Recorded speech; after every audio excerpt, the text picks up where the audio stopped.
ஒரு பல்லவட்டின்னு ஒரு ஊருங்க. நான் ஜல்லிக்கட்டு நான் தான் நடத்த போயிருந்தேன். சிவகாசி பக்கத்தில் பல்லவட்டின்னு சொல்லி அவங்க வந்து தேவேந்திர குல வேளார் அந்த ஊரே கம்ப்ளீட்டாக இருக்காங்க.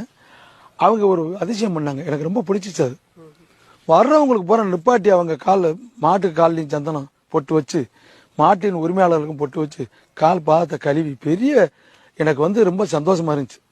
நான் ஒரு மணி நேரத்தை அந்த ஊர் நடத்தினேன். அன்னைக்கு நைட்டு போறவங்களும் வரிசையா நிப்பாட்டி அந்த இதை செய்யறேன். தமிழை மாதிரியே மதிக்கணுங்கிற மாதிரி எனக்கு அது ரொம்ப பிடிச்சிச்சு. அதுதாங்க ஒரு பாச உணர்வு, அந்த வெறி மஞ்சட்டோட ஒரு பிடிப்பு தெரியும்.